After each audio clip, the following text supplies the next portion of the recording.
I'm standing outside the Globe Theatre on London's Bankside. 400 years ago, this was London's pleasure centre. Beer was a penny a pint. Tuppence got you into the bear garden. Threepence bought you a pipe load of tobacco or a meal in a tavern. Sixpence, an evening at the theatre or an hour with a whore. The entertainments brought in huge numbers of punters. 10% of the entire population of London visited the theatre or the bear garden every day. In the narrow maze of streets, some of which still survive, gangs of professional criminals worked their routines, and showmen and street players entertained the crowds. The story I want to tell is based on one of these men. His name was William Banks, and for more than 20 years he was the most popular and famous entertainer in the city, and a friend to such London characters as Will Shakespeare, Kit Marlowe and Moll Cutpurse, the cross-dressing pimp racketeer and bear-baiter who ran Bankside like a mafia boss. Banks had a rare gift. He was a horse whisperer, the first one ever recorded. His silver-shod horse Morocco would amaze the crowd by pointing out virgins and strumpets, counting to 10, and rearing up on his hind legs to dance to a tune that came to be known throughout England as Banks's Game. Once, in front of a crowd of thousands, Banks even dared to dance Morocco on the top of St. Paul's Cathedral. Banks and his horse quickly became legends. But the story begins far from here, in outlaw country, the Welsh Marches. It was here that Banks became horse trainer to the Earl of Essex, whose men stole Banks's father's horses and land and abducted young Banks himself into the Earl's household.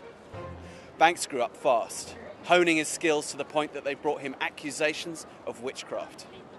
This was an age when any out-of-the-ordinary talent could get you dragged to the stake. Banks escaped execution by a whisker.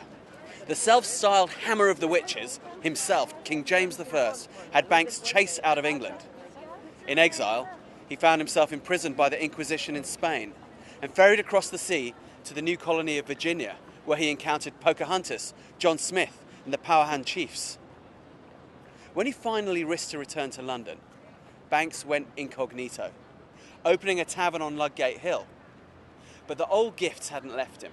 He began training horses again, catching the eye of the second Earl of Essex, who, like his father before him, had need of cavalry for the new war brewing in opposition to the third monarch of Banks's eventful life, Charles I. The novel will be called Banks's Game, and it brings together the two things I love best: history and horses. It will be an adventure story, a tale of vengeance that takes place across the stage of Old England, Europe, and the new Americas. The story of how one extraordinary man brings down one of the greatest houses in England. It's also a love story of how Banks's lover Beth was taken and used as Essex's mistress, and of how Banks won her back, only to lose her forever until he meets her beautiful daughter. It's the tale of an everyman, of a man who, having only his talent, his body and his wits, navigates the treacherous waters of patronage, wage slavery, dependence, and finally, against the odds, breaks free. And it's the story of a man's love for his horse, the subtle bond between man and beast, and the strange, occult world of horse whispering. Galloping across one of the most colourful eras in British history, the book will be full of swordplay, magic and romance, with, of course, a dramatic twist in the tale. Join me and watch Banks's Game develop.